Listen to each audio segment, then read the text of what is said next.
Olá, meus amigos, muito boa noite. Estamos de volta a mais um episódio do nosso podcast, o meu, o seu, Já e Papo Reto. E hoje com a presença do meu amigo Geraldo Calazans. Meu irmão, seja muito bem-vindo. Né? Primeira vez, acredito que primeira de muitas. Com Né? certeza, Jair. Muito importante sua presença aqui. E vamos iniciar também, Miquel, dando aquele alô aí para os nossos apoiadores. Transcherres aí de Vitória do Espírito Santo, lá de Viana. Pensou em transporte? Transcherres, com certeza. Mundial, Grupo Mundial. Faço parte dele aí, show de bola. Forte abraço aí, a turma da gerência, da diretoria. Trade Papelaria, Quinta Bunda, ali na Princesa Isabel. E Poço do Gordo, que não, Transcherres já foi. Vamos mais uma, Poço do Gordo aí. Pensou em lavar o carro daquele grau, Poço do Gordo, ali no bairro de Fátima. Geraldo, eu costumo começar aqui um bate-papo e para quebrar o gelo, como diz o outro, a gente pergunta aqui a pergunta mais tradicional do Fantástico. Quem é Geraldo? De onde vem? O que come? O que faz? Então fique à vontade. Meu amigo, é uma satisfação estar aqui batendo esse papo contigo, né? Obrigado. Eu sempre assistia, inclusive estava com saudade até do seu retorno, eu sempre assistia assim, a entrevista com o Lúcio Vieira Lima e Obrigado, tudo mais, obrigado. sempre telespectador assíduo, e que bom que você voltou com o seu podcast, né? Eu sou Geraldo Calazans Júnior, que o Geraldo Calazans é meu pai. Eu sou nascido e criado aqui em Itabuna, tenho 37 anos. Morei a minha vida toda ali no bairro São Caetano, na Rua Floresta. Bem onde eu te Isso, encontrei então ali agora, né? sempre ali no bairro São Caetano, jogando muita bola, correndo muito. Já foi E muito aí, no campo do Pedro Jerônimo ali. já joguei muita bola ali no Barreiro, no Pereirão, já joguei bola demais ali, rapaz. Hoje só de vez em quando que a gente bate uma minha, mas eu gosto de jogar uma bolinha. E sou um apaixonado por Itabuna, como eu sempre falo. Aqui eu formei em Direito na UESC, né? Comecei a advogar, meu escritório físico, a sede é aqui em Itabuna.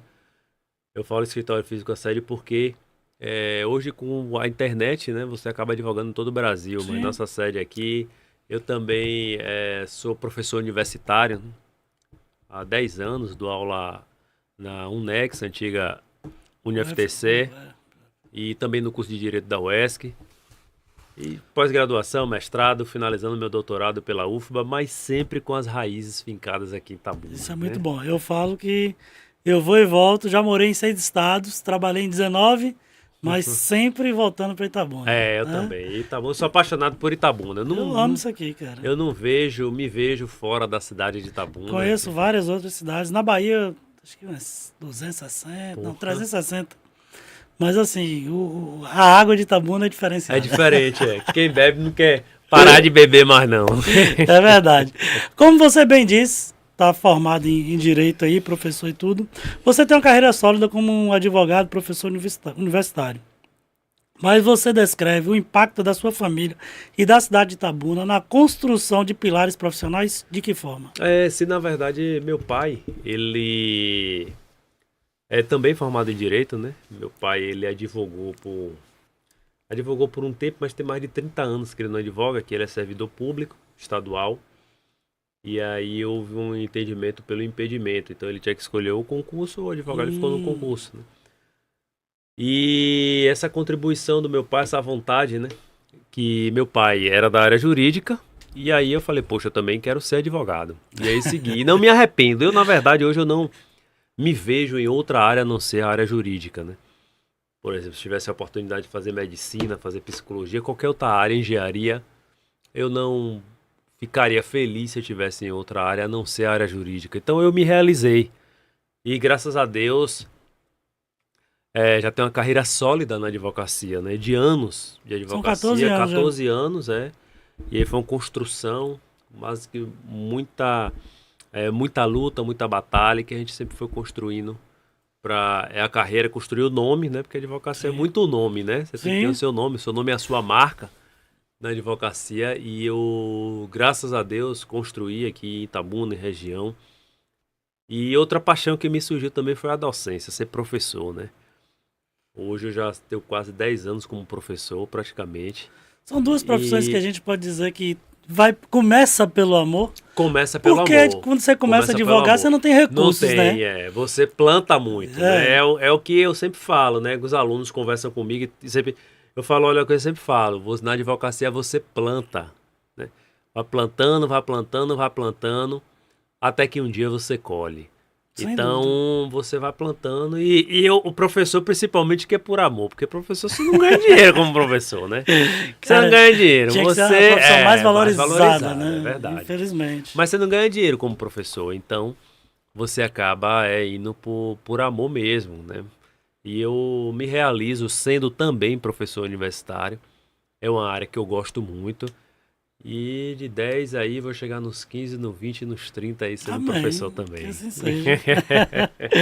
Nesses 14 anos, quais foram os momentos mais desafiadores, satisfatórios, com a experiência que mudaram o seu papel de professor? Rapaz, eu vou falar primeiro da área como advogado. Eu nunca me esqueço do meu primeiro cliente. Isso é... O meu primeiro cliente foi um amigo, Ricardo.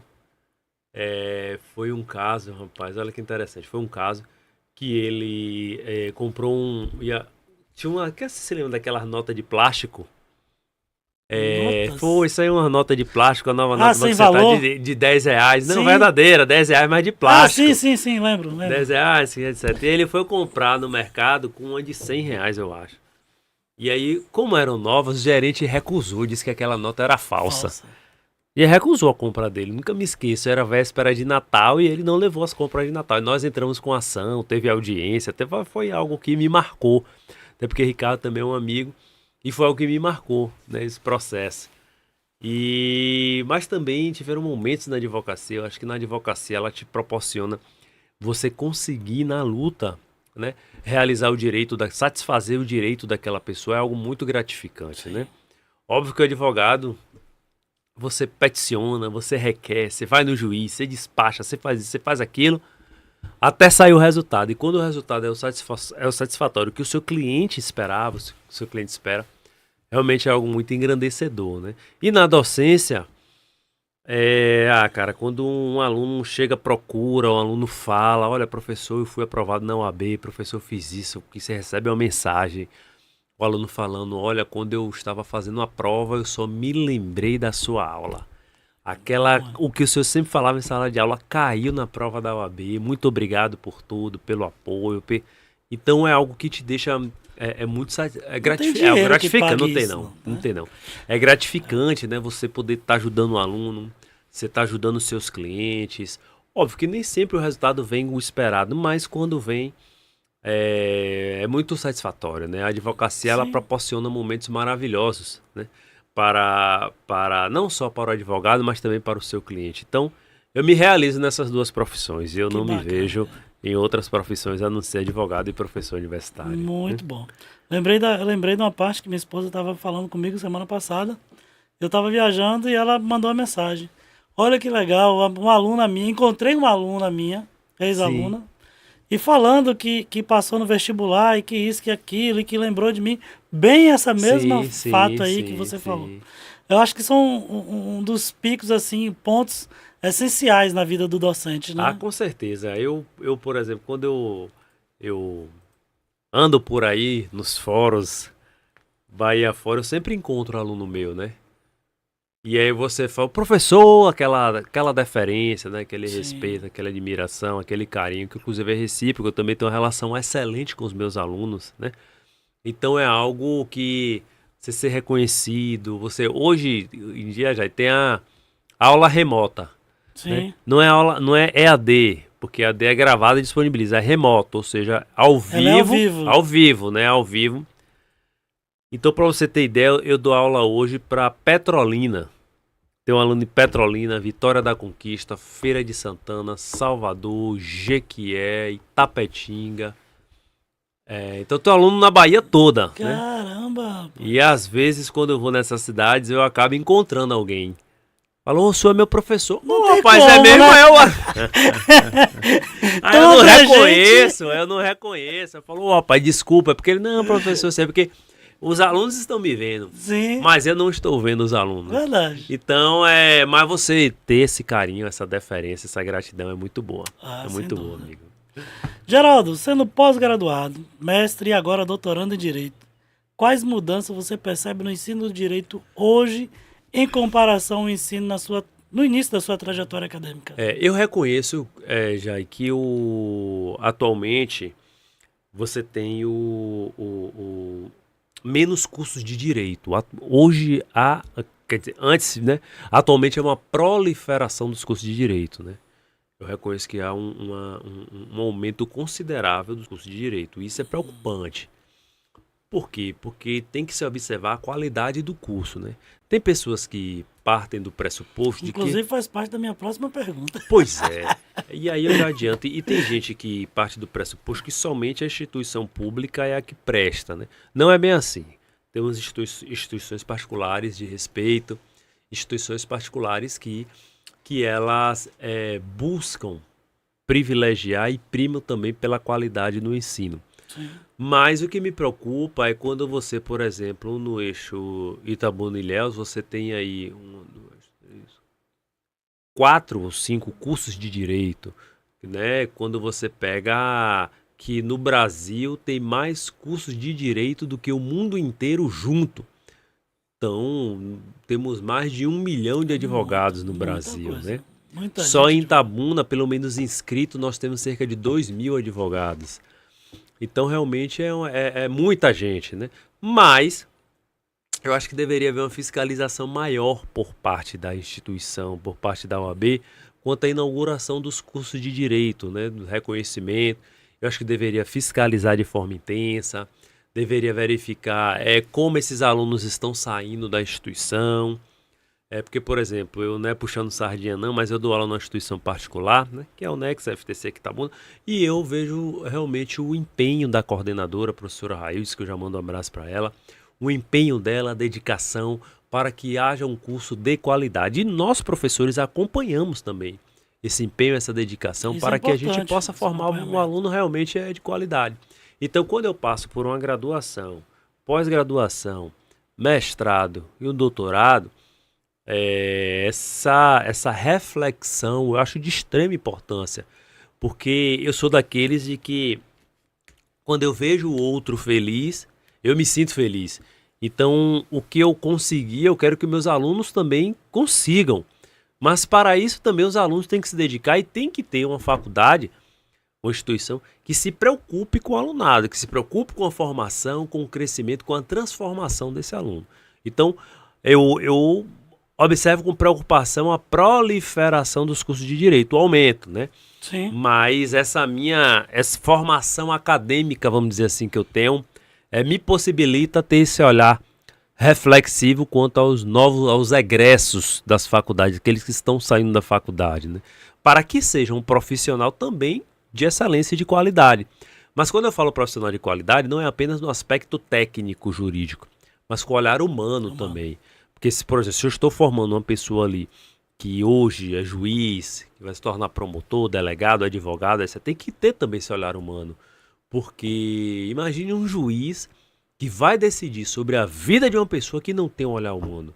Aquele juiz que friamente aplicar a letra da lei realmente vai causar um prejuízo enorme para as pessoas. Então ele, tudo bem, tem que aplicar a lei ao caso concreto para se fazer justiça, isto é, tem que olhar, poxa, quais são as consequências sociais dessa minha decisão. Então tudo da lei, né? Pois é. Então tudo isso passa pela faculdade. Ali você já começar, ali na faculdade, logo no início, ter esse olhar humano e isso ser ensinado. Isso ser explicado para os alunos para que ele saia, quando ele saia da faculdade, ele tenha uma formação humanística de extrema importância. Lembrei agora, Geraldo, um juiz que eu não me lembro o nome, mas nas redes sociais, no Instagram, ele é o juiz aparentemente mais humano que existe. Cleiton. Cleiton, né? É. Então, rapaz, os casos dele, eu fico assistindo os vídeos dele, é emocionante. Né? Ele é um juiz federal, ele atua muito na área do direito previdenciário. E o juiz Cleiton, ele demonstra ter esse olhar humano, né? Ter essa preocupação com a população, sobre qual a repercussão que sua decisão irá causar. Isso é importante. Sim, sim. Eu vi um depoimento de um senhor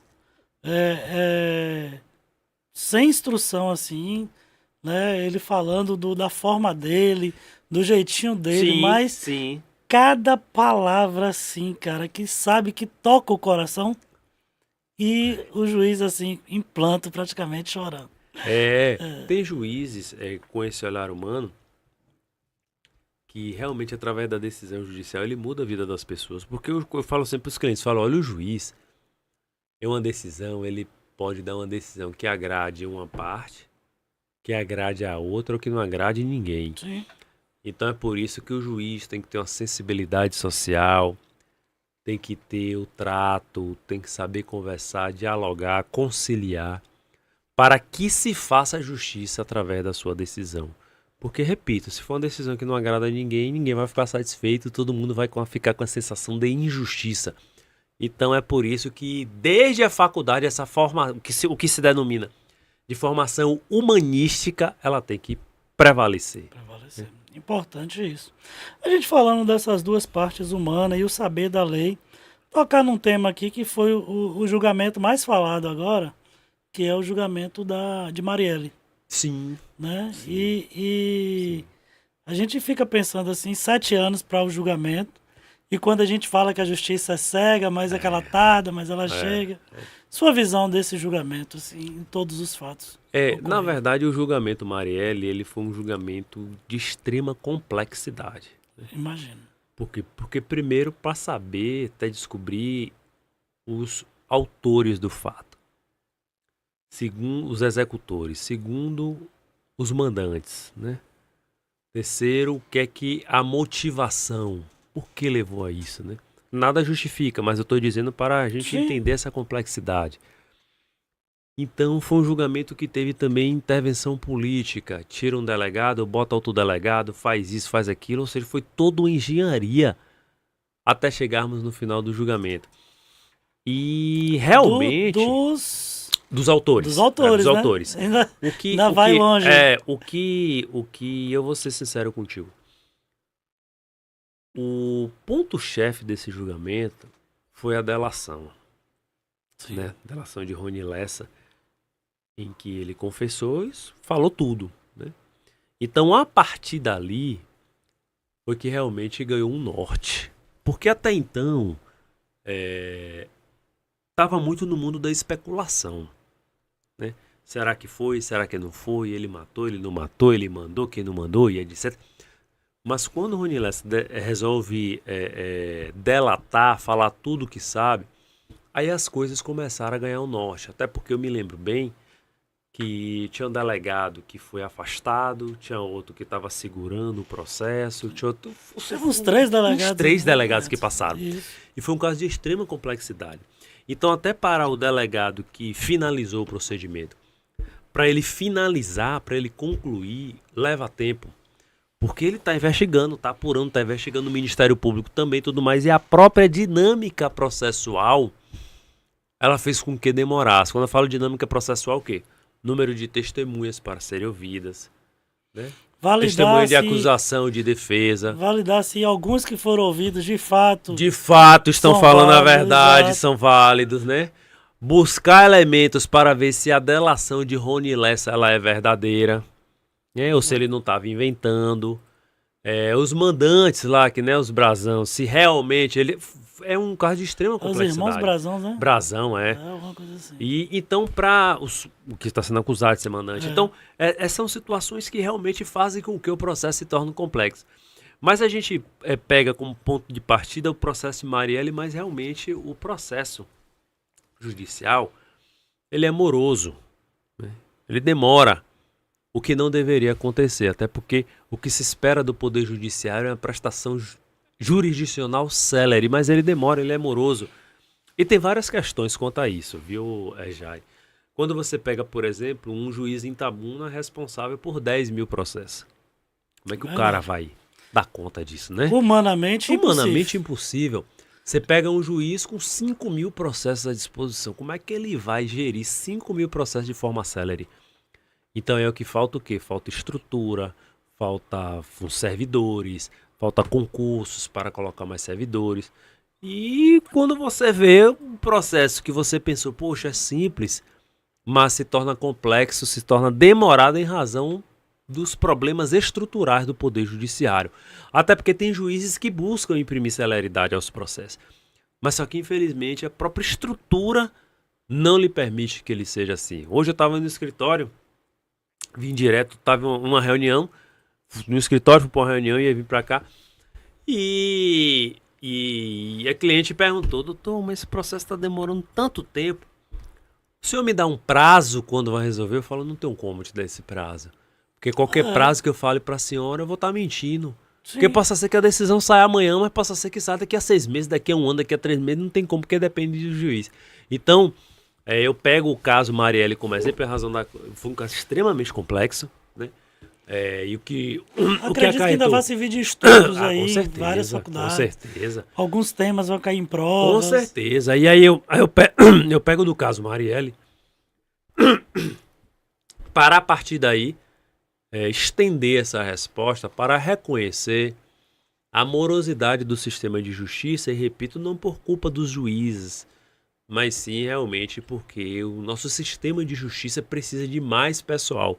Se abre um concurso para 100 vagas de juiz, se abrir para 1000, vai precisar de mais juízes ainda.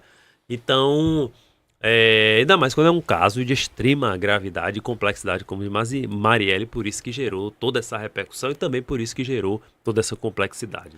Imagina, agora realmente um caso que vai servir de exemplo aí por muitos e muitos anos.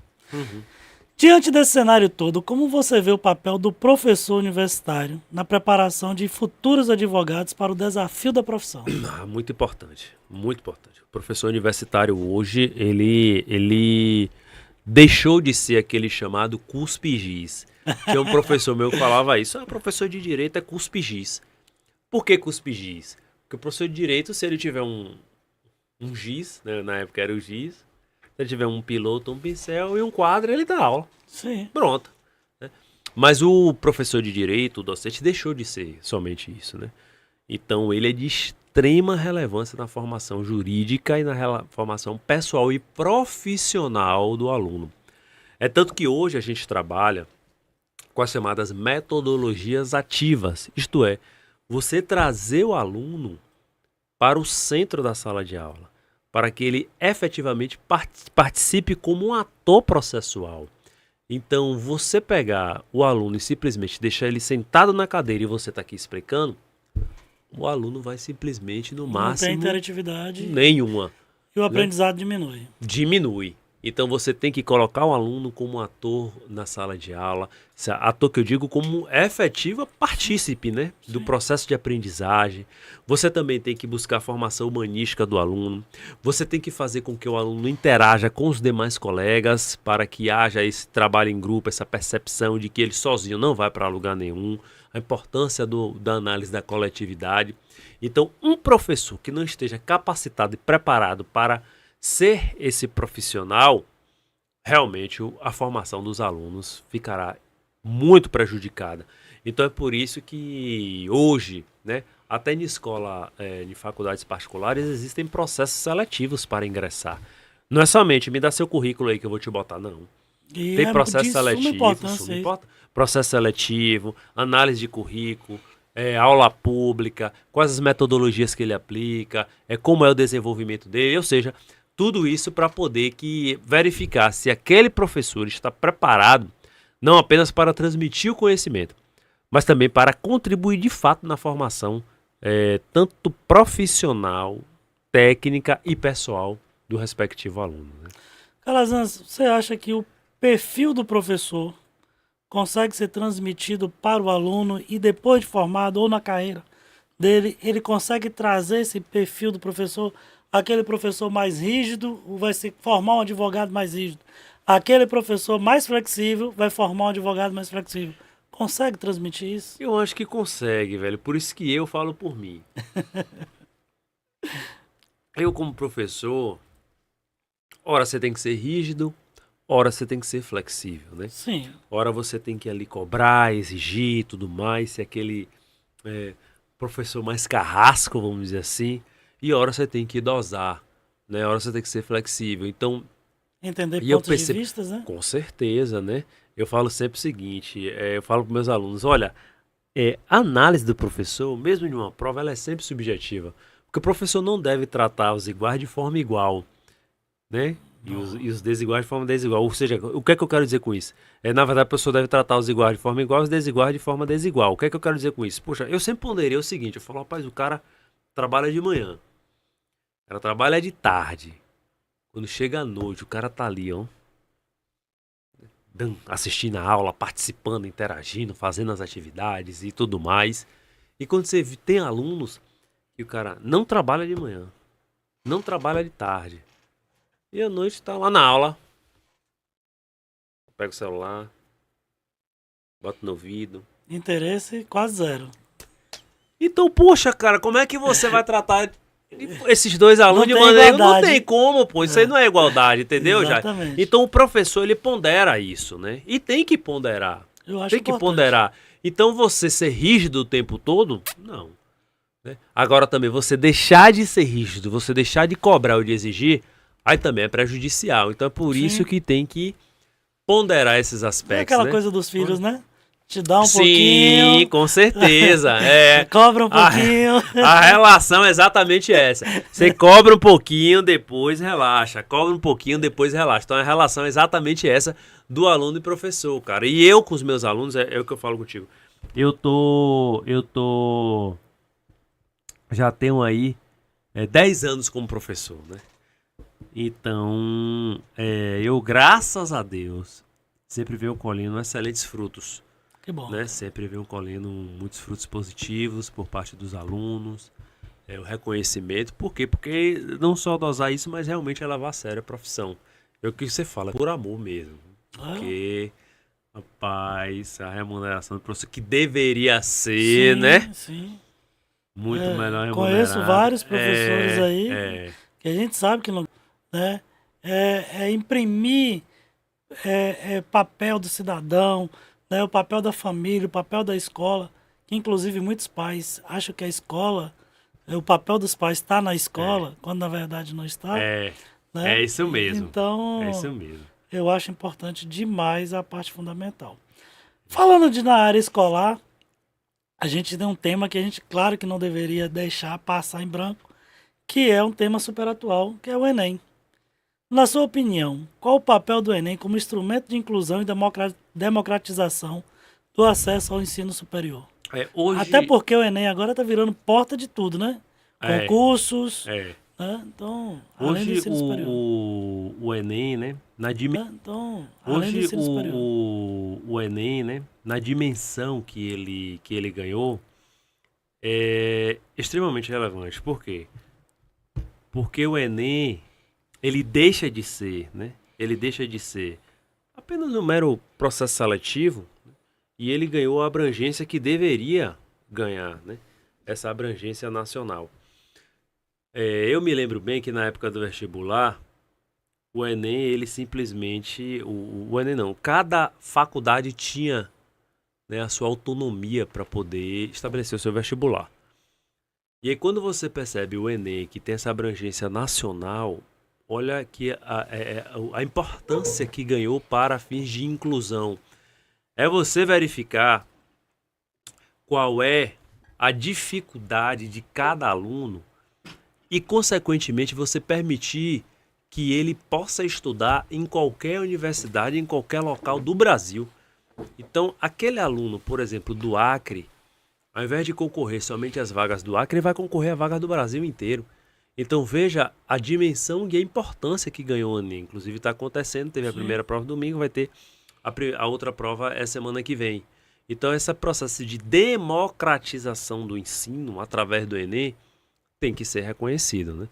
Algumas pessoas entenderam que não deveria ser assim, que deveria permanecer a autonomia de cada instituição e tudo mais, etc. Mas, poxa, isso ficava muito limitado. Por exemplo, o aluno ele fazia vestibular só para a UESC, né? O aluno fazia vestibular só para a UFBA. Agora com o Enem não, ele tem a possibilidade de abarcar o Brasil inteiro através do Enem. Então olha a importância da democratização do ensino através do Enem.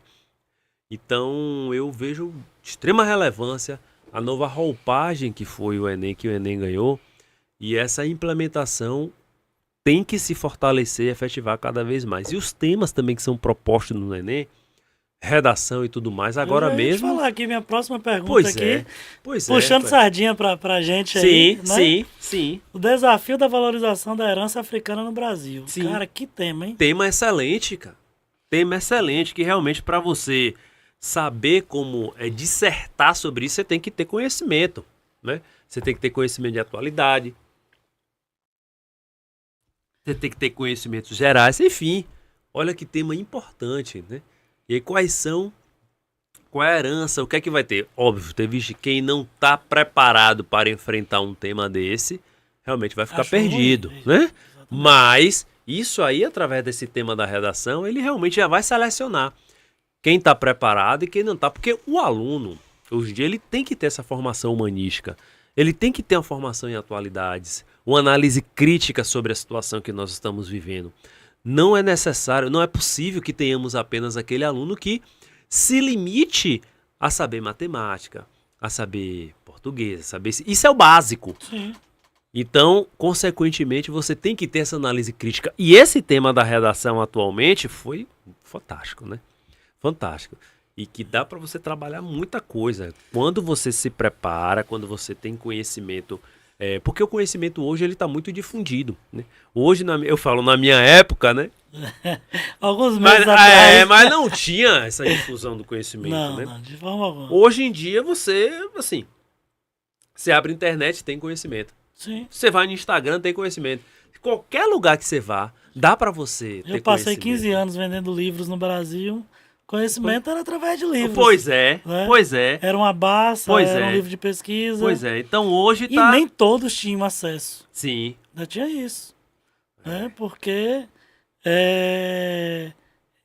você vendia, comprava um livro desse, quando um vendedor ia na sua região, na sua cidade, ou quando alguém de fora ia e levava para as pessoas da cidade. Então o acesso era mais difícil. era muito difícil. Né? Né? Porque antes era o livro físico. Só, Livro físico, exatamente. né? E aí, caro, né? Tem até um movimento sendo construído para que não se perca essa questão de manusear o livro, de ler realmente. Sim, Né? Porque o acesso está tão fácil. tá tão fácil, tá né? muito Mas fácil. tem gente que gosta, que Muito fácil. quer folhear realmente o livro, quer pegar, quer sentir a página. De um livro a textura é um, do papel, Sim, do outro é totalmente diferente. Então, é hoje em importante. dia, com os livros virtuais, os livros em PDF, e Exatamente. vou ser sério pra você, já. Eu prefiro o livro físico, né? É muito Eu mais prefiro, gostoso. Né? eu prefiro do que pegar aqui na tela do computador, do celular, que é que foi, tá lendo. Eu prefiro o livro físico. Eu tenho em casa, eu tenho uma biblioteca minha particular e vários livros físicos, né? Eu prefiro, né? Porque realmente é aquela Advogado e satisfação. professor tem que ter bastante. Tem que ter. Então é aquela satisfação de você estar ali com um livro físico para poder tá estudando, tá se debruçando, tá pesquisando. Eu não abro mão disso, né? Muito embora reconheço que hoje,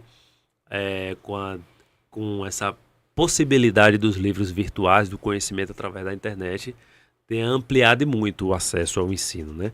Mas eu não abro mão do livro físico, né? E eu sempre torço para que não deixe de existir o livro físico. Com certeza, é muito bom.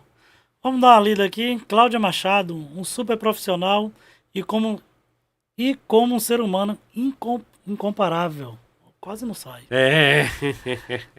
Ela de novo. Parabéns, Dr. Geraldo Calazan Júnior. Joabe Paiva, boa noite. Fabiola Correia. Opa! Que maravilha ouvir o professor Dr. Geraldo Calazans falando. Fabiola novamente. Muito bem posicionado. Sempre. Legal, né? E a gente vê os comentários todos maravilhosos.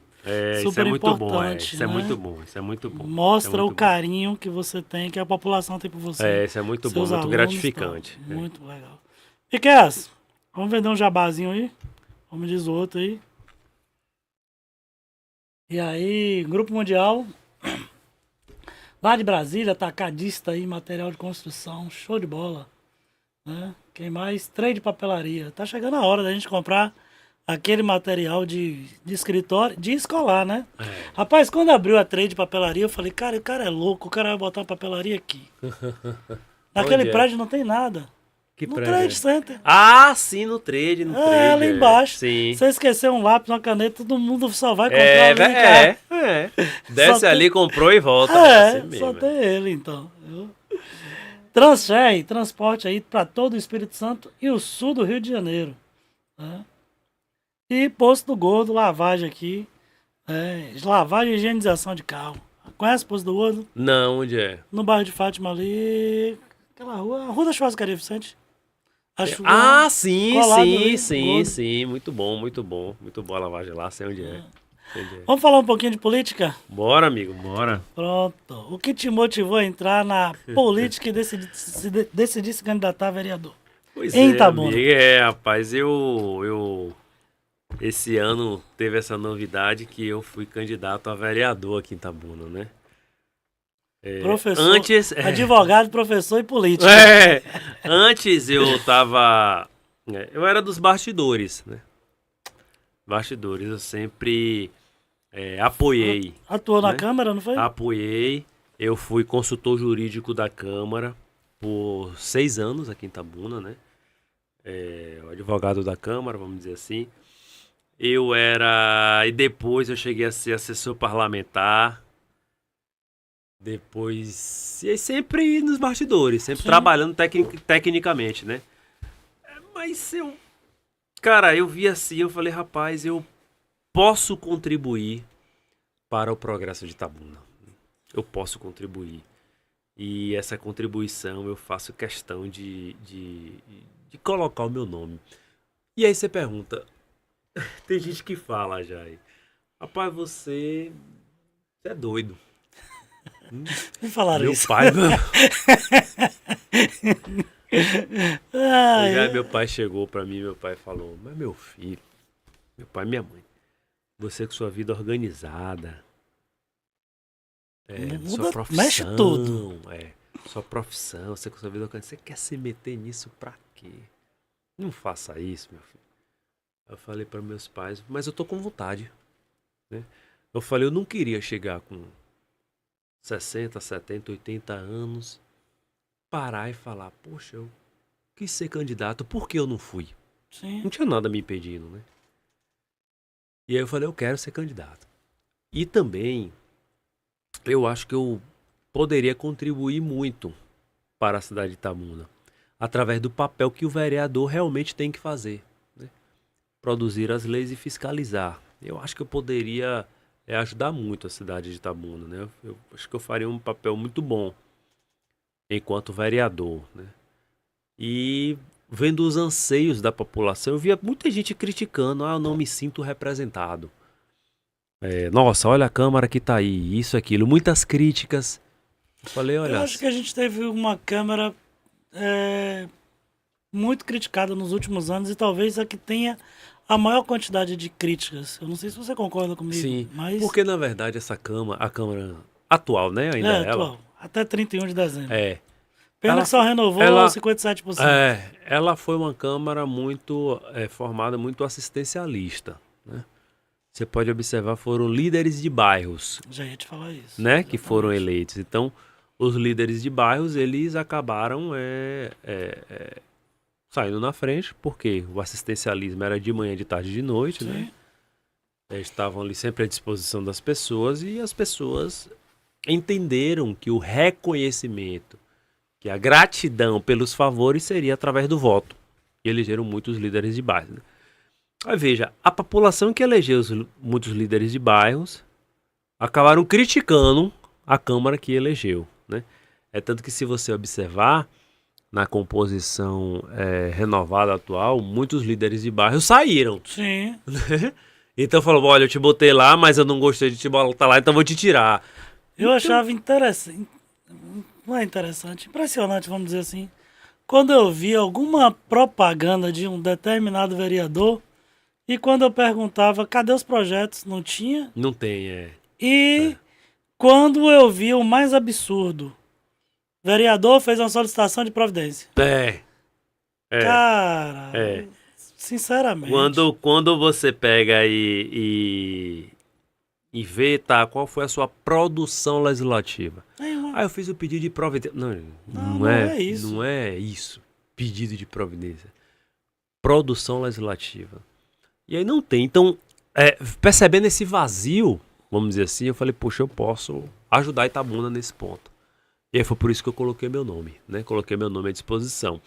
E eu sempre defendo uma tese que a política ela não é profissão, né? Então Sim. eu falava sempre o seguinte, olha, se eu for eleito vereador no dia 7 de outubro, na segunda, ou eu vou estar fazendo audiência, atendimento no escritório ou dando aula. No dia 7 de outubro, se eu não for eleito vereador, eu vou estar fazendo audiência no meu escritório ou dando aula. E foi isso mesmo que aconteceu. Quando acabou a eleição, e acabou a apuração e tudo mais, eu fiquei apuração na casa de minha mãe, assistindo a casa de minha mãe, né? E acabou, não fomos eleitos, né? Sim. Beleza. E aí eu nunca me esqueço, eu fui com minha esposa, eu quero mandar um abraço aqui pra minha esposa, um beijo. Qual é a câmera aqui que eu mando um beijo pra ela? Aquela ali? Mandar um beijo aqui pra minha esposa, ela que tá me assistindo. Te amo, meu amor, Raquel. Você pai. Rapaz, eu não... pra gente falar. Rapaz, pouco, tá aí, Geraldo, né? Geraldo Neto, aí, Neto. Senão, se eu não falar, quando eu chegar em casa, ela vai puxar minha orelha. Eu te amo, meu amor. Raquel Andrade tá assistindo. Me deu aí vai vir com muita saúde e paz, Amém, maior assim presente, seja. né? Na minha vida, que vai ser meu filho, Geraldo Neto, né? Então, Terceira geração dos Calazans. E aí, quando a gente tava... Quando a gente acabou a eleição, a apuração, o que é que eu fiz? Eu peguei minha esposa, a gente foi comer alguma coisa, ela chorou muito, né? Ela chorou muito. A gente foi comer alguma coisa e fui pra casa. O que é que eu fui fazer? Eu dei um tempo, fui preparar a aula, porque segundo tava dando aula. Então, depois da eleição, comi alguma coisa, descansei. Preparei a aula de segunda, e segunda de manhã cedo eu tava na UESC dando aula. De tarde eu tava no escritório. Então, é o que eu falo sempre. A política não pode ser encarada como uma profissão, gente. Ela não pode ser encarada como um meio de vida, como um meio de subsistência, né? Então, é por isso que eu falei, olha, eu vou colocar meu nome.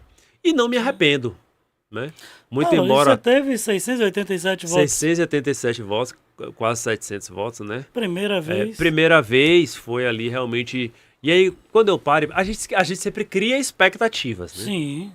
Ninguém entra pra perder. Ninguém entra pra perder, né? Uhum. Eu entrei, falei, rapaz, eu acho que vou ter aí no mínimo 1000 votos, né? E quando a urna foi computando 687, eu falei... No primeiro momento, confesso a você que eu fiquei sentido. Eu falei, pô, velho, eu tinha uma expectativa de ter 1.200. Fiquei sentido, né? Mas, e aí depois na segunda, quando eu andava na rua, as pessoas estavam me parabenizando. Eu falei, pô, velho, mas não deu, não sei o quê. Não, cara, pense que você conseguiu representar 687 pessoas. Exatamente. Você sabe o que é você convencer 687 pessoas a saírem de casa para votar em você? Com uma política limpa, transparente, Com a política, pois é. honesta. Não é? Entendeu? Não é? Então aí eu falei, aí eu comecei a refletir. E aí as pessoas começaram a falar, rapaz, olha fulano, cicrano, beltrano. Já foi vereador, candidato há não sei quanto tempo e tudo mais. Olha a votação dele, você teve mais votos que ele. Né? Mesmo. Então são 687 votos conscientes que você recebeu. Então não pense assim, não sei o que. Eu comecei a refletir e falei, melhor 687 limpos do que 50, 100 aqui, 200 ali. Com 1.500 e você tá lá dentro tem a consciência totalmente diferente. Diferente, a consciência é diferente. Mudando, devendo. E mudando valores. E mudando valores, devendo e tudo mais. Ave Maria. Pois é.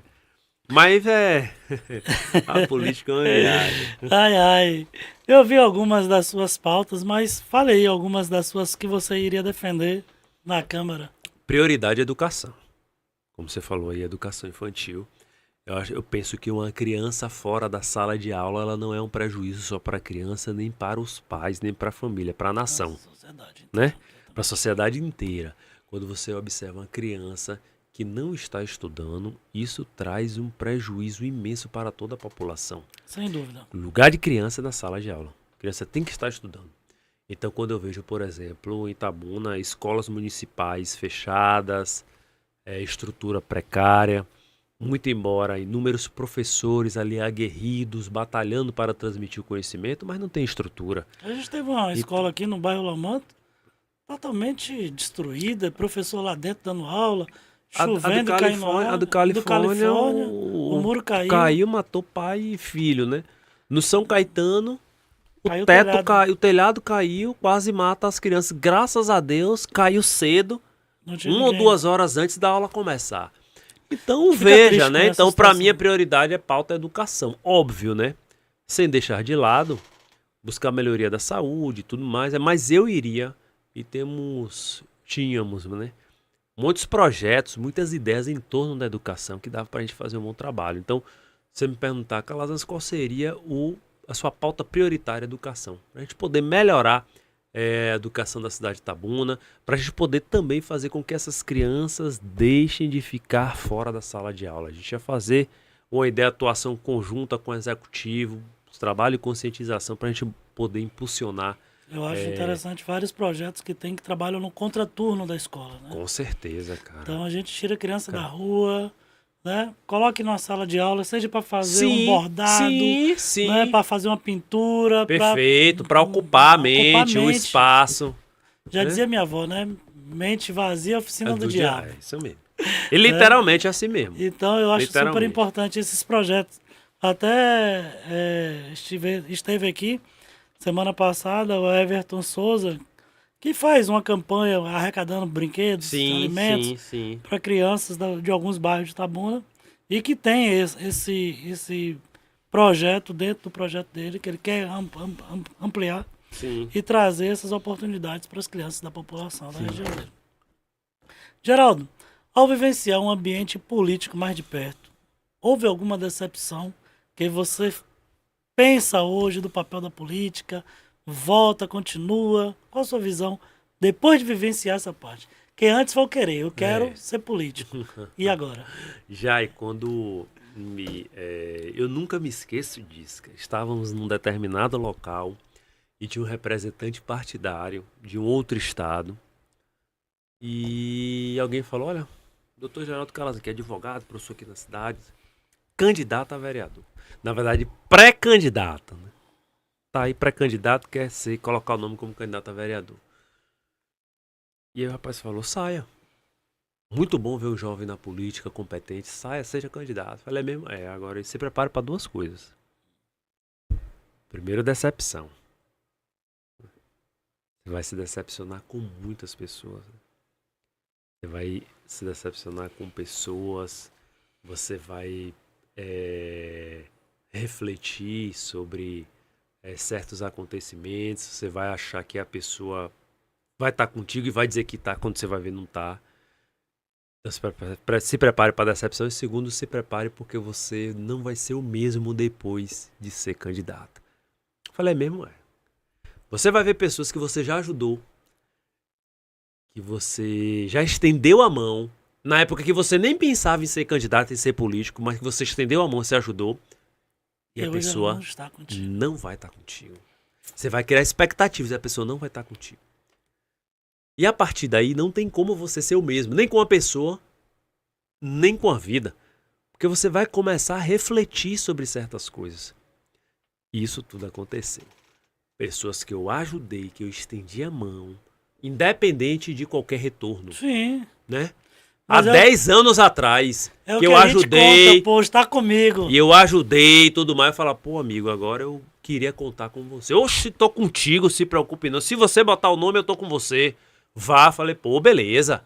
É quando chega ali. E aí, irmão, ó, vamos fazer. Eu quero falar com você. O que foi? Porra, cara, é porque, velho, porra, não vai dar pra eu caminhar com você, por isso e aquilo. Eu falei, é mesmo, cara. Velho. Eu ouvi isso. Gente que bater no meu fala, tô com você. Quando eu vejo eu passar de carro, tá com plotado de outro candidato. Falei, fulano, pô, cara, você já estava comigo, você tá plotado de outro candidato. Velho, porque, porra, velho. Ô, velho, ele me pediu há não sei quantos anos atrás, velho. E aí eu tinha me esquecido, e aí você falou comigo. Mentira, né, velho? Então já, e é... Famoso Miguel. Mas eu não me arrependo de ter colocado o nome como candidato, né? Não, eu acho que o Porque arrependimento não pode existir mesmo, não. da mesma forma que eu tive decepções, eu tive muitas coisas positivas, pessoas que eu jamais imaginava e que colou comigo. 687. Né? Pois é, e pessoas assim, já que eu falava, rapaz, esse cara tá colando comigo de um jeito que... Vamos pra cima, tô com você, o que der e vier. Então, laços que foram fortalecidos e que eu busco tirar como ponto positivo. Né? Óbvio, as decepções existiram, né? Mas eu busco tirar como ponto positivo essas pessoas que colaram comigo, que engajaram comigo, que foram pra cima comigo, e esses 687 votos que surgiram. Então aí você pergunta, tá, e aí o futuro? Venho em 2028. Sou candidato novamente em 2028 a vereador, porque eu penso que não podemos deixar essa chama de quase 700 votos apagar. Sim. Né? Eu acho que, partindo do pressuposto de que não é e não vai ser minha profissão, vou continuar advogando e dando aula como eu estou. E a gente vem com os aprendizados de uma eleição anterior. Né? Então eu já passei por esse teste. A primeira decepção já foi. Já foi. Né? E agora eu vou chegar mais maduro, com a bagagem, né? Reflexivo. Isso. Tem pessoas que, por onde eu passo, as pessoas falam, olha, eu votei no senhor, doutor, voto de novo e continue, porque a gente precisa de pessoas como o senhor na Câmara de Vereadores. Isso me motiva. Claro, né? Sem dúvida. Então eu não posso chegar aqui e dizer a você, não sei, vou ver. Não. Em 2028 eu venho como candidato novamente. Deixar aqui registrado que em 2028 você vem como candidato, né, novamente, agora seria pré-candidato, né? E para que não haja desculpa daqueles que... fulano me falou lá atrás. Já estão falando com 4 anos de antecedência, 4 anos e 2 meses. Não, 2 meses não, 4 anos. É verdade, né? Qual é a desculpa? A desculpa não vai ser essa. Não, rapaz, que fulano me falou lá atrás. Não vai ser essa. Eu ouvi muito isso. Não, porque é amigo do primo, da minha irmã, do meu pai. Muito. Mas vida que segue, né? Amigo. Geraldo, durante a eleição para prefeito de Itabuna, quem você apoiou? E como você avalia sua relação com as figuras políticas mais destacadas da região? Que candidato a prefeito? Como Pancadinha, Augusto, Isaac e Chico França. Chico até mandou um abraço aqui para ele. Miquel, minha câmera cá desligou? Não? Chico, um forte abraço, meu irmão. Tamo junto. Tudo bom. Chico tem uma parceria independente de política. Um cara fantástico. Boa. Chico França é um cara fantástico, né? O meu partido foi o PRD, né? Partido Renovação Democrática. Nosso amigo Joab, deixa eu mandar um abraço aqui pro meu presidente, né? Tá aqui, Joab, vem, não vem? Traz esse homem, rapaz. Eu quero só dizer, registrar mais uma vez. Semana que vem eu tô viajando, eu quero saber quem que vai apresentar, viu? É JP ou não? Ele tem desenvoltura, ele é. E também o partido foi o PRD, Partido Renovação Democrática. Foi um partido novo que surgiu. Ele é a fusão do Patriota com o PTB. Sim. Formou o PRD 25. O partido estava na base do deputado estadual Fabrício Pancadinha, né? Marchamos com o deputado estadual Fabrício Pancadinha para prefeito aqui de Itabuna. Mas você pergunta, e a relação com os demais? Aqui temos, falo 4 figuras, né? O próprio Fabrício Pancadinha, que eu já tinha relação, né? Augusto Castro. A professora Cleonice. Né? Professora Cleonice, né? Fabrício Pancadinha, Augusto Castro, Isaac Neri, Chico França e a professora Cleonice. Isso. Dos únicos, o único, dos citados, o único que eu não tenho relação com a professora Cleonice. Né? Não conheço, não tenho relação nem nada. Mas com os demais eu tenho, assim, não politicamente, mas tem uma boa relação, né?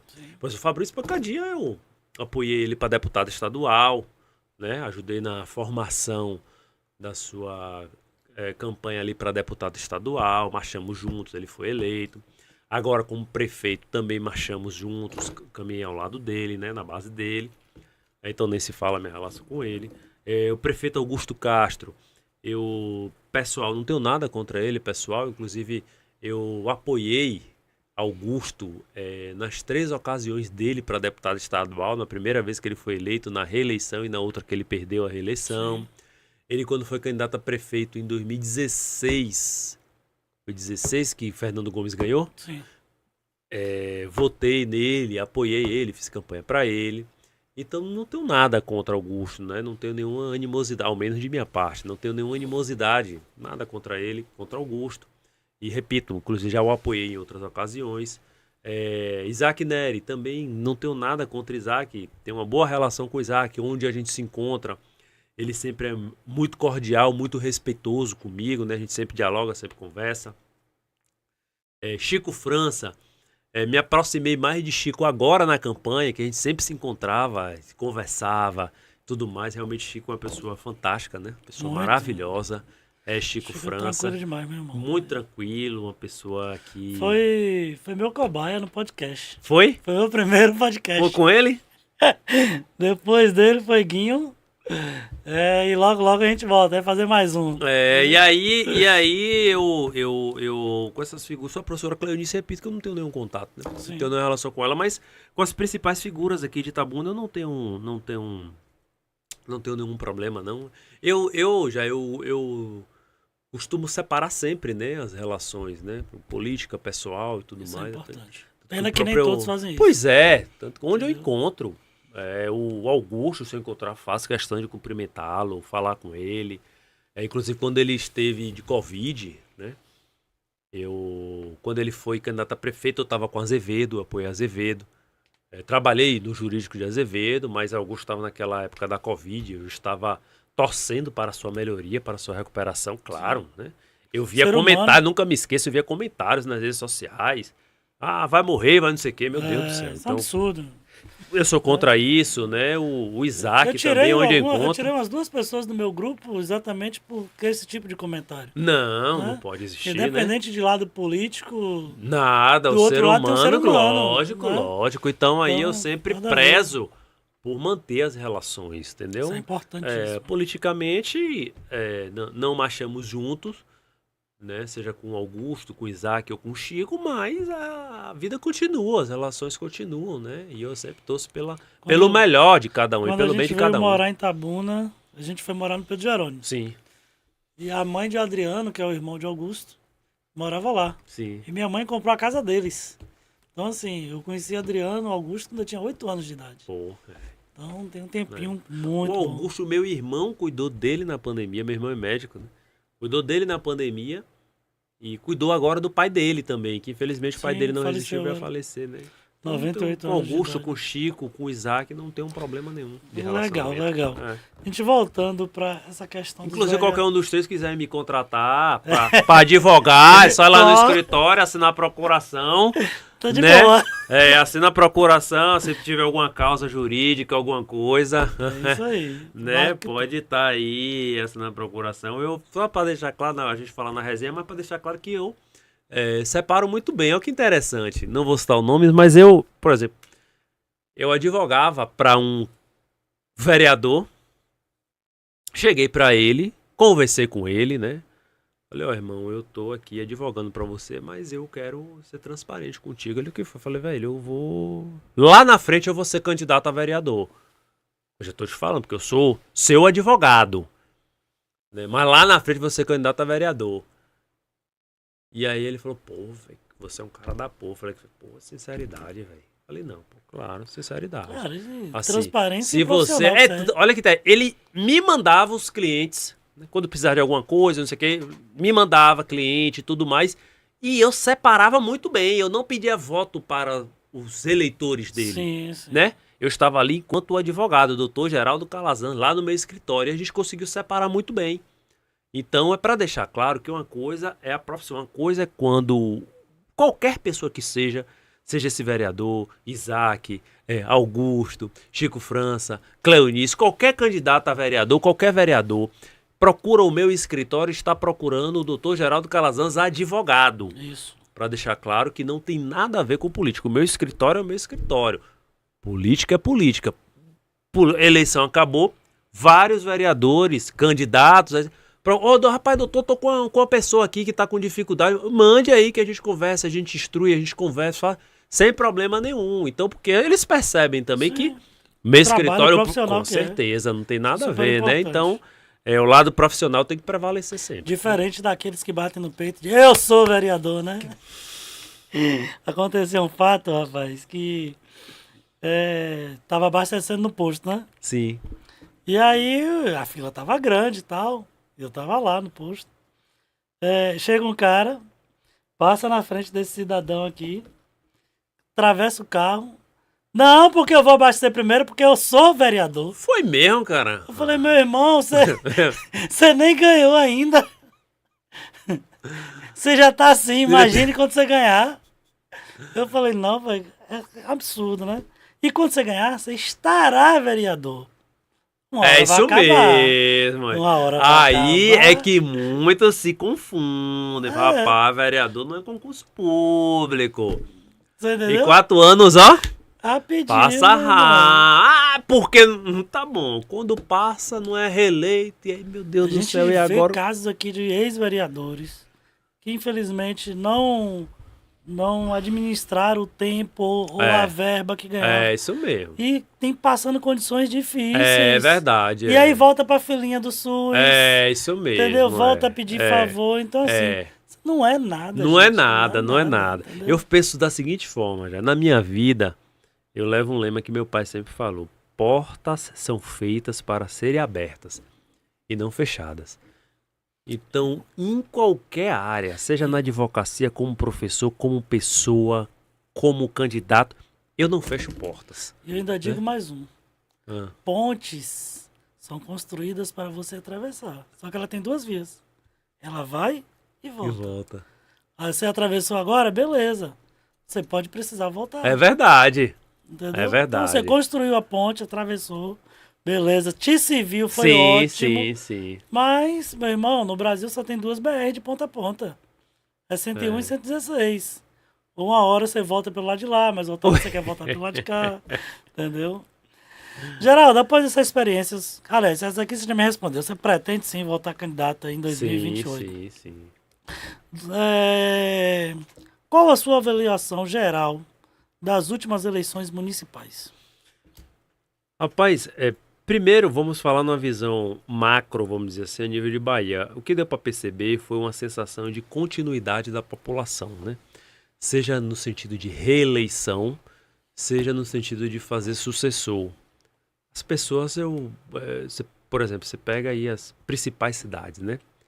Você pega Salvador, nem se fala, Bruno Reis, quase 80%, né? Você pega a Vitória da Conquista, Muito. Sheila Lemos, estava com a candidatura impugnada e mesmo assim foi reeleita em primeiro turno, né? E quando você pega outras cidades da mesma forma, né? Quintabuna também, então a sensação de continuidade, né? Mas quando a gente vai numa visão micro agora, Itabuna, algumas ponderações devem ser realizadas, né?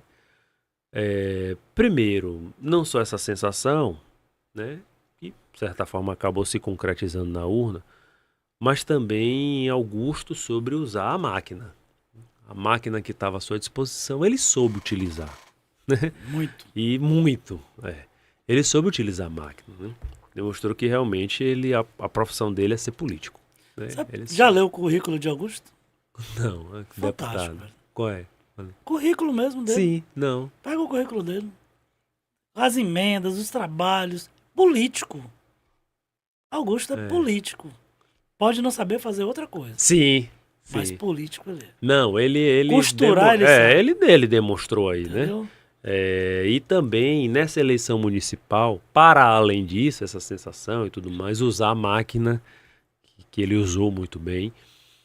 Ele também... Me preocupa uma coisa. O quê? Fatiamento da prefeitura daqui pra frente. Olha, isso é algo, porque observe, ele fez uma Foram composição... 18 partidos. Ele fez uma composição que realmente é preocupante, porque como é que vai alocar tantos partidos?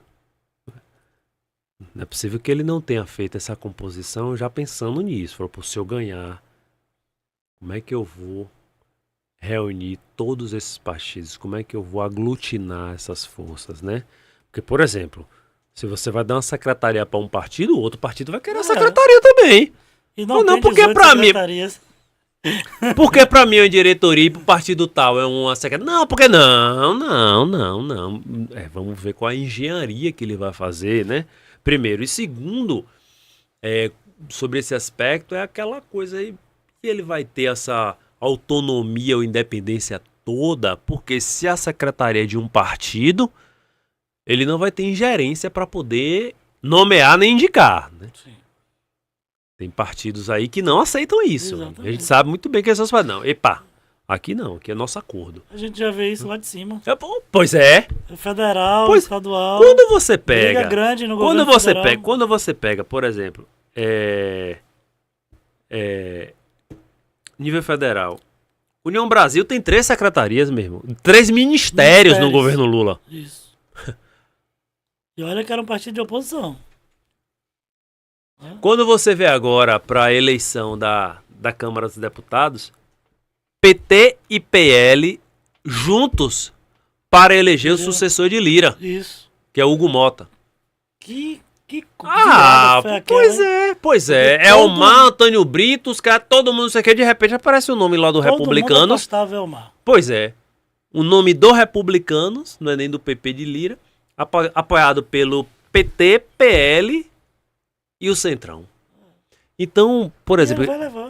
Não, vai levar. E aí, me preocupa também essa engenharia, mas Augusto, com certeza, ele vai buscar destravar esses aspectos, né, em relação à quantidade de partidos que apoiou ele e o número de secretarias. Isso aí ele vai ter que se virar. E também, terceiro, voltando nisso, além da habilidade política, que tem que reconhecer que ele tem, como a gente já falou, né, o uso da máquina, que ele soube usar muito bem a máquina, nessa eleição também teve o que eu denomino de rejeição causada. Por que rejeição causada? Porque as pessoas, né, algumas pessoas tiveram a rejeição ao deputado estadual Fabrício Pancadinha, mas foi uma rejeição causada por informações que foram lançadas em seu desfavor. Informações Fake news. inverídicas, fake Sim. news, né? Por exemplo, tinha Sabe, pessoas que chegavam pra mim e falavam: como é que eu vou votar em Pancadinha se ele é do tráfico de droga? Se ele ganhar, o tráfico vai invadir a cidade de Itabuna. Preto e Se ele morador de ganhar, periferia, na traficante. prefeitura só vai ter traficante. Meu Deus do céu, como é que isso vai... Eu falo, rapaz, de onde você tirou essa ideia? O povo tá falando. Mas o povo tá falando, de onde você tirou isso? Mas olha de onde ele vem. Rapaz, o ser humano... Nossos pais já diziam que uma mentira bem contada se torna 1000 verdade, vezes se torna verdade. Olha de onde ele vem. Olha o bairro que ele fala, sim, mas porque mora no local é traficante? Onde é que você já viu isso? Então, realmente, esse fake news pegou. Né? E eu virava para as Aí fica pessoas... aquela coisa, se tivesse mudado pro centro... será que uma visão diferente? Ia ser pior, porque ia também mentindo. eu também Saiu do acho que seria local, pior. saiu do São Pedro, abandonou. Fernando É Gomes uma que foi mesmo. morar no... Ali é Mansão da Colina? Torres da Torres Nações, da um Nação. por andar. Um por andar. Eu acho que ali é o maior apartamento de Itabuna. Aquilo ali, eu tenho um amigo que tinha um misericórdia. apartamento lá Então, dentro Jai, quando você pega essas informações aí, cara, realmente foi um prato cheio para Augusto nadar de braçada como nadou, né? Sem 35 mil votos de frente é muito Deixa eu te voto, né? perguntar, na sua opinião, o que houve para ter uma votação tão expressiva, uma diferença tão grande? Eu reuniria... Além de usar a máquina bem usada. né? Pois é, porque assim, eu vou ser sério com você. Somente por si só o uso da máquina não daria essa diferença toda, de 35 mil votos, né? Então esses outros fatores também contribuíram, né? Fake news, né? Essas informações. E aí lançou-se outras informações. Pancadinha despreparado. E etc. A pecha do muito novo. Sim. A pecha do não sabe administrar. Ou seja, foi uma série de informações que pegou. Né? Pegou na população e aí a população falou, rapaz, eu vou votar em Augusto. Né? Também tenho que reconhecer que o governo do estado foi bastante generoso com Augusto, né? Com Itabuna. Quando você pega aquela escola, a escola Adeon Sauer. Rapaz, você já viu aquilo ali? Já. Rapaz, aquela escola deu um sal ali, no Vila Nalha. Quando você pega as areninhas, né? Pô, Podemos dizer que o governo do estado esteve com pancadinha até a festa do São João? E dali pra cá foi um divisor de águas? rapaz, eu acho que Porque até a É, festa, aquela é. festa teve foi. verba Teve pública, verba pública do governo do estado, ajudou. né? Então vamos dizer que dali pra cá separou, ó, cada um pro Separou, canto, foi. né? Vamos separar de cá pra lá, e aí realmente, porque o governo do estado foi generoso, né? Também Augusto sobre usar a parceria com a AFIA, né? Com a Santo Agostinho aqui Sim. perto, né? A Santo Agostinho reformou aí 18 postos 18 de saúde. postos de saúde, construiu agora o Centro de Referência Mulher e com muita habilidade Augusto soube usar isso, né? Soube usar, né? É a marca da prefeitura, É a né? marca soube usar. A população comprou a ideia, né? E um marketing Que- muito forte. Marketing muito forte. O marketing soube trabalhar esses pontos, essas questões. E aí temos que reconhecer que a equipe de marketing de Augusto é muito boa. E, por exemplo, essas ações da Faculdade Santo Agostinho, da AFIA, do Grupo AFIA, o marketing da prefeitura soube utilizar muito bem, de modo que vendeu a ideia de que era da prefeitura. Né? E aí as pessoas falam, reformou meu posto, Acho que etc. só teve uma coisa que caiu por terra que veio a divulgar que não era da prefeitura. O que foi? Só a prefeitura, só a Feira de São Caetano. Ele abriu lá que era Condé por causa do atraso. Do atraso, né? Né? Por causa do E atraso. com relação ao marketing da prefeitura, a máquina passando aqui para asfaltar, a valeta do corre água entre a guia, né, o meio-fio, Sim. e o asfalto. Aqui o vizinho ele afundou um pouco para passar o carro no mesmo nível da rua. Então, quando a máquina passou asfaltando, parece que o asfalto estava dessa altura. Eu assistindo daqui de cima, da varanda, vi o cara do marketing pegar o celular e filmar, sair filmando. O que é que ele estava filmando? A grossura do asfalto. Você entendeu? Aquilo ali vem no padrão, todo mundo mede já. O asfalto já tem lá 2 centímetros, 3 centímetros. Sim. Até porque se paga pela grossura do Sim, asfalto. sim. E inclusive. Quando caiu na valeta, que o cara arrumou, meu irmão, ficou 10 centímetros de asfalto. Marketing puro. Entendeu? Isso aí passou na propaganda eleitoral. Então, asfalto de qualidade passa o cara com, de fato, com a linha do celular ali, mostrando a grossura do asfalto. Entendeu? Aí quebrando por terra, abre aspas, a fala do que criou na época de Fernando Gomes do asfalto Soizão. Sim. E aí também já a gente observa nessa relação, nessa questão de Augusto, que a ajuda do governo do estado, deputados, né, que ajudaram principalmente o Paulo Magalhães, né, trouxe muitas emendas e tudo mais para cá. E a população também ficou com receio, né, ficou em mente. Por que eu estou falando isso? É de sua cabeça, Calazans? Não, porque eu estava na rua como candidato. Eu estava no corpo a corpo e eu ouvi as pessoas, né? Também as pessoas comentaram acerca do receio de as obras não continuarem.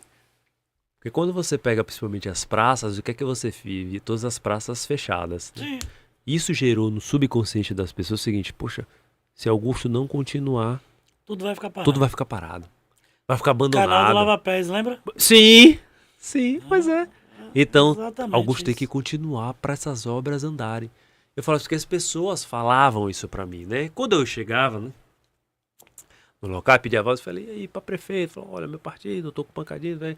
Que a gente conversava, falava, doutor, mas, pô, tem uma praça aí. Se Augusto não continuar, essa praça não vai terminar. Então foram uma série de fatores que resultaram nesses 35 mil votos de diferença, né? Com todos esses fatores, Geraldo, você acredita, agora fazendo uma análise inversa, que Pancadinha foi bem votado? Olha, Com cara, 30 mil, 29, 30 mil. eu né? acho que foi. Eu acho que Inclusive foi. mais votos do que para deputado. Né? Eu acho que foi, é. quando a gente se depara para deputado, eu acho que ele aumentou a votação dele, né? 27 mil e pouco. Então, realmente, você enfrentar o que ele enfrentou, 30 mil votos é muito voto. Foi bem votado, né? Você enfrentar a máquina do governo municipal, do governo estadual e do governo federal. Quando eu falo do governo federal, não que Lula pisou aqui, mas os deputados federais Sim. ajudando Augusto. Quando você enfrenta preconceito, fake news e tudo mais, extrai-se um saldo positivo para Fabrício, né? Porque ele saiu com 30 mil votos. Tá, Calazans, você está dizendo então que nas eleições para deputado, daqui a 2 anos, que é logo ali, ele já parte com 30 mil votos? Não, não estou dizendo isso, né? A gente que analisa um E a pouquinho gente- política, pois é. a gente sabe que não. Pois é, a gente sabe que não. Não estou afirmando, estou dizendo que as dificuldades que ele enfrentou. Teve né? êxito na campanha. Teve êxito, Para prefeito. Pronto, Isso. 30 mil votos. Não ganhou, mas teve isso. Pra você ter uma ideia, Fernando Gomes foi eleito com 34 ou 33 mil votos, Isso. né? E o próprio Não é? Augusto, 36, se eu não me engano, na última eleição. Chegou a 40, eu acho. Chegou a 40? Eu acho que foi. Pois é. Né? Pois é, então aí você observa isso que realmente ele não foi eleito, né? Mas aumentou a votação dele em relação ao deputado, né? Para deputado, aí é outra eleição, né? Exatamente. Outra eleição que já estão anunciando aí vários candidatos a deputado. Sim. A pré-candidatura, você falou, a gente falou aqui de pré-candidata para 2028, que até nem para não, tem uma eleição antes, Exatamente. que é 2026. Inclusive, eu até perguntei a Diego esteve aqui, eu falei, e aí, Diego, como é que já dá pra gente afirmar aí, porque com a vitória de Porfírio, Sim. né, Sim. e bem expressiva, Sim. a maior da história agora para a cidade de Itabuna, Não é da né? história. Ele assume o lugar do possível candidato a deputado estadual no lugar de Zé Roberto, ou ainda é boatos? Porque para brigar pela Câmara, para presidente ele vai, né? Então, aí Diego respondendo disse que ainda tá muito cedo para avaliar e tal. Mas assim, a gente vai andando, Sim. vai caminhando, vai ouvindo um aqui, um ali. Então assim, pode não ser verdade, 100% verdade, mas alguém solta alguma coisinha. Solta outra. Né? E aí Eu pode tava. criar o desejo no cara de ser. Eu gosto sempre. Você falou uma coisa certa aí, né? Uma coisa é a pessoa pensar, outra coisa é criarem o desejo. Não é?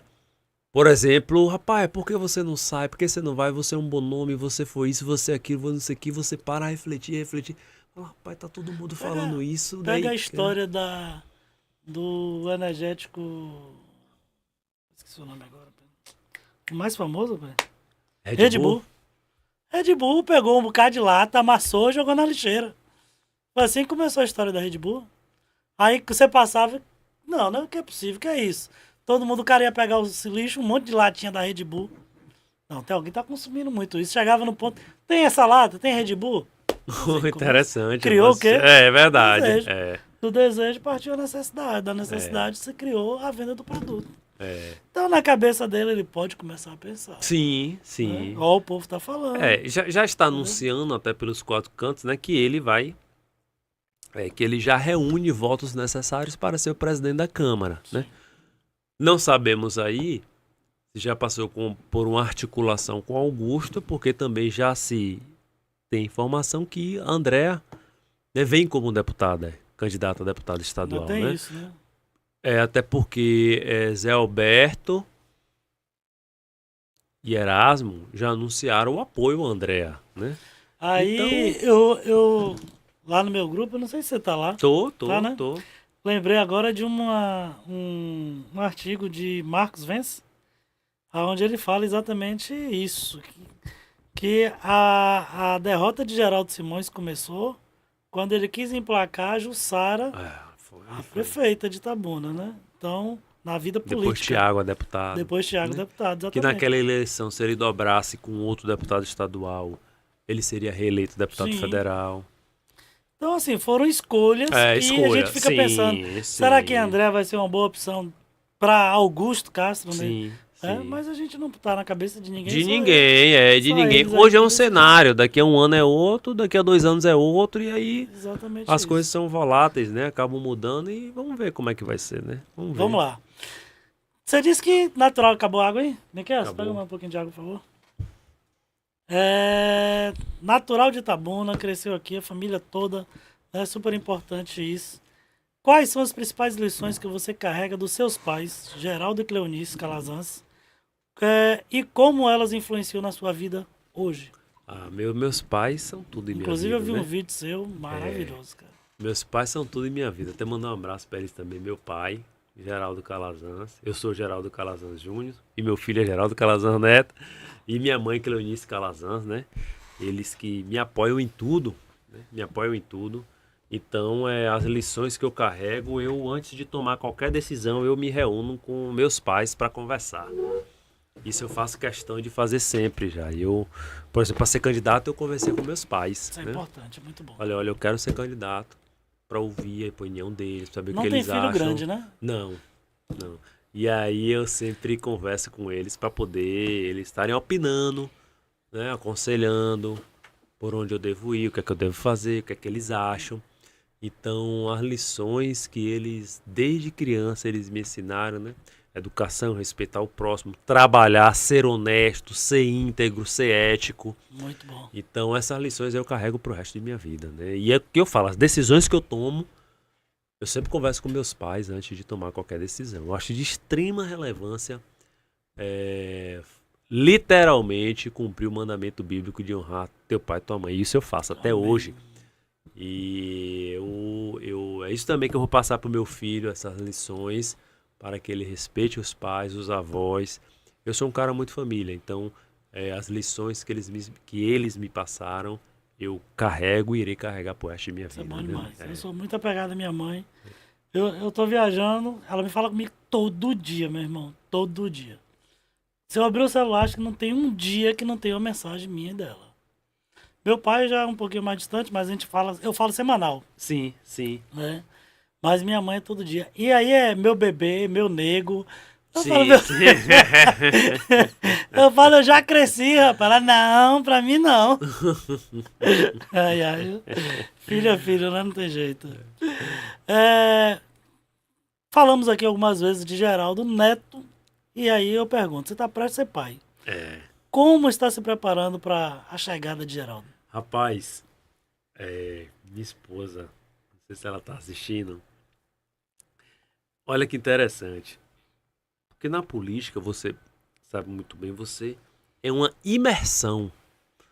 Você entra ali que, rapaz, você só pensa naquilo, né? E aí é tanto que a gente veio, primeiro quanto a aspecto estrutural, a estrutura, a gente só veio arrumar as coisas para recebê-lo depois da política. Ela fala, o Bessa fala, rapaz, não fala de nada agora não. Não tem como. Não vai nascer agora, então peraí, agora é política, aí é pra cima só pensar nisso. Mas eu acho que na segunda-feira, ou foi na terça, você já postou alguma coisa com ela. Foi. Logo em seguida, foi, não logo lembro em seguida, de exato, foi, mas logo foi. em seguida já Então aí, primeiro foi isso, né? O aspecto estrutural, tanto que a gente já tá esperando as coisas chegar, outras comprou que tá bunda, mas já tá arrumando as coisas, né? E segundo, quanto ao aspecto pessoal, emocional, eu tô bastante ansioso, cara. Imagino. Tô muito ansioso mesmo pra chegada dele. Por quê? Porque as pessoas, velho, todo mundo fala que é uma sensação maravilhosa, né? Eu tenho 2 sobrinhas, né? Helena e Isadora. Eu sou pai assim também. Eu sou apaixonado por essas minhas sobrinhas. E, rapaz, eu tô muito ansioso pra chegada, né? Nasce a previsão, né? É agora, nesse final de semana. Agora. A previsão é nesse final de semana agora, tá chegando aí, Geraldinho. Muita saúde, amém. Paz. Deus abençoe. Amém. Tá chegando aí, Geraldinho. E muito ansioso eu tô pra chegada dele, vai ser recebido com muito amor, muito Não carinho, tenho muito dúvidas afeto. disso. Uns avós babados. Ave Maria, E aí, pra poder tá chegando logo, que vai ser recebido com muito amor, né? A gente tá, meus avós, meus pais também. Tão ansiosos, porque meus pais têm 2 netas, né? Então agora vai chegar um netinho, um homem. E ainda mais homenageando o avô Geraldo, né? Bacana Aí eu falei demais. com ele, ó, meu pai, aí quando eu anunciei que que eu vou ser pai, né? Que tá chegando aí um menininho, ou uma criança, eu falei, ó, meu pai vai ser um menino. Ele, ô, pai, que bom. Eu falei, vai se chamar Geraldo Calazans Neto. Pra te homenagear. Ele, pô, meu filho, muito obrigado, não sei o quê. Então aí a geração dos Geraldos tá. Que Aí eu bacana, falo com cara. minha esposa, rapaz, além de ele é Geraldo Calazans Neto. Se vier outro menino, vai ser Geraldo Calazans Filho. Ela, não, pelo amor de é lindona, mas é assim. Ô, Geraldo, e você com a carreira consolidada no direito e no ensino? E como você e sua esposa estão equilibrando a carreira profissional com a chegada de Geraldo Neto agora? Olha, Inclusive, ela trabalhava, o trabalho com trabalha, ela é psicóloga, né? Mas ela teve que se afastar, Sim. porque nessa reta final, né? Teve que se afastar. Rapaz, pra mim vai ser um desafio, porque eu estou, olha o meu momento, né? Advogando, dando aula, e eu estou em fase de conclusão da minha tese de doutorado. Tem uma aqui em Então casa fazendo aí, doutorado, eu sei como é que é. rapaz, então aí vai ser um desafio pra mim, né? Mas com certeza a gente vai saber superar todas as dificuldades, né? Em torno aí da chegada de Geraldinho, porque eu acho que o amor pelo nosso filho vai ser superior a toda e qualquer Sem dificuldade, né? dúvida, sem dúvida, cara. Então, mas é um desafio que eu estou e estaria sem dúvida disposto a seguir, né? Para saber como é. Eu tô ansioso. Geraldinho chegar E e os olhos tá tudo vai brilhando. dar certo. Com fé em Deus, tudo vai dar certo. Já Tudo vai deu dar certo. certo, meu irmão. Cara, bate-papo muito gostoso, muito esclarecedor. Eu fiquei super feliz com a sua vinda pra cá. A gente tá chegando no final, 1 hora e pouquinho já, 1 hora e meia de bate-papo. Hora passa voando, Sim, né? sim. Queria que você deixasse uma mensagem aí para o povo de Itabuna, para seus familiares, o pessoal que votou em ti, né? O espaço está aberto para quem você quiser deixar a Primeiro eu mensagem. quero agradecer o convite, já. Eu estava numa reunião antes, como eu falei contigo, mas eu não poderia deixar de vir aqui Muito obrigado. prestigiar você. Como eu falo, eu já assistia seu podcast, né? Realmente você é uma pessoa que deixa o convidado muito confortável, e isso é bom, né? Você formula perguntas realmente relacionadas à atividade do convidado, demonstrando conhecimento sobre o convidado. Isso é muito pertinente, viu? Você conhecer a pessoa para perguntar, para interagir, para colocá-la Sim. realmente dentro do podcast. Continue com o seu Eu falo que a gente podcast, aqui é né? um bate-papo. Pois é, Né? continue com o seu podcast. Obrigado. E vou estar sempre à disposição para quando precisar a gente estar aqui conversando, O uma espaço está aberto, meu satisfação. irmão. Você viu aí, passou aí 1 hora e meia. É. Então a gente, se fosse para ficar 2 horas, passava o tempo que eu nem percebi. Eu só percebi que ia ter 1 hora e meia porque você falou, eu fui olhar o relógio aqui, né? Mas foi muito bom. Repito, estou sempre à disposição, né? Para a gente estar aqui conversando de novo. A minha família, dizer que eu não preciso nem falar, que eu demonstro, né? Meu amor por minha mãe, minha esposa, As ações falam mais que meu palavras, né? pai, né? Exato. Meu irmão, minhas sobrinhas, meu filho que está chegando. Então toda a minha família, deixo também um abraço, um carinho, e a família abraçou a minha campanha, foi de extrema importância esse ato, a família colar comigo, né? Foi muito bom. Esse apoio familiar foi essencial. Aquelas pessoas, né? Os clientes, os amigos, os conhecidos, os admiradores, aqueles que votaram em mim, né? Que acreditaram em mim, saiba que realmente eu vou ser eternamente grato, né? Por tudo que eles fizeram, por saírem de casa para poder votar em mim. Então, vou ser eternamente grato, e eu quero falar para essas pessoas que a semente foi plantada e essa chama não vai se apagar, porque o trabalho vai continuar. E se for da vontade de Deus, em 2028 estaremos fortes e firmes para poder alcançar o nosso resultado. As pessoas que marcharam comigo, que participaram ali do meu grupo, vamos dizer assim, que marcharam comigo. Eu não quero citar o nome de todo mundo, porque possa ser que eu esqueça de alguém e eu cometa esse ato falho. Mas são pessoas que eu levarei do fundo do meu coração. São pessoas que foram sinceras, transparentes e honestas comigo. E isso eu fico muito feliz, né? Porque tinham pessoas caminhando comigo, né? E eu falo sempre o seguinte, que tudo tem o seu tempo e tudo é a vontade de Deus, né? Amém, verdade. Se não foi da vontade de Deus a gente ser eleito agora, não foi da vontade de Deus, né? Concordo. Se 2028 for da vontade dele, seremos. Se não for, também não seremos. E para os meus amigos, alunos e tudo mais, clientes, fica aqui meu abraço. E meu amigo, estou sempre à disposição para a gente bater esse papo. Show de bola, meu irmão. Muito obrigado. É isso aí, gente. Chegamos ao final de mais um podcast, né? Que Deus abençoe e até a próxima. Forte abraço a todos.